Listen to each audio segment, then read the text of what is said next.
Last వీడియోలో మేము వాడపల్లి వెళ్తున్నామని చెప్పాం కదా, మేము ఎలా రీచ్ అయ్యామనేది ఈ వీడియోలో అయితే షేర్ చేస్తాను. ఫస్ట్ మేము విజయవాడ నుంచి రాజమండ్రికి ట్రైన్లో రీచ్ అయిపోయాము. ట్రైనే బెస్ట్ అండి, బస్సు అయితే చాలా టైం పడుతుంది. మేము మార్నింగ్ 6కి రత్నాచల్ ఎక్కితే 9 కల్లా అయితే రాజమండ్రికి వచ్చేసాము. అక్కడి నుంచి మన వాడపల్లి అనేది ఒక 30 కిలోమీటర్స్ ఉంటుంది. దీనికి ఒక 1 అవర్ టైం పడుతుంది.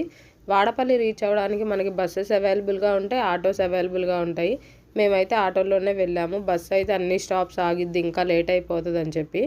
ఆటోలో ఒక పర్సన్కి 100 రూపీస్ ఛార్జ్ చేశారు. నార్మల్ డేస్లో 100 రూపీస్, సాటర్డే రోజు అయితే 80 రూపీస్ అంట. ఎందుకంటే సాటర్డే చాలా రష్గా ఉంటుందంట. ఇంకా అక్కడి నుంచి మేము దేవుని ఎలా దర్శించుకున్నామో, అక్కడ ఏమేమి ప్లేసెస్ చూసామనేది నెక్స్ట్ వీడియోస్లో చూపిస్తాను. మీరు సబ్స్క్రైబ్ చేసుకోండి. మేము దిగినప్పుడు అయితే వర్షం పడేటట్టు ఉంది రాజమండ్రిలో, కానీ మేము వెళ్ళే వరకు అయితే వర్షం పడలేదు. గుడికి కూడా రీచ్ అయిపోయాం మంచిగా.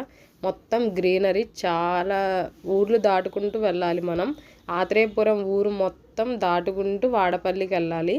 ఆటోలో వచ్చే వాళ్ళైతే ఆ నేచర్ని బాగా ఎంజాయ్ చేస్తారు. మీరైతే సబ్స్క్రైబ్ చేసుకోండి. నెక్స్ట్ వీడియోస్లో మేము ఎలా దర్శించుకున్నాం, ఏమేమి చేసాం అనేది షేర్ చేస్తాను.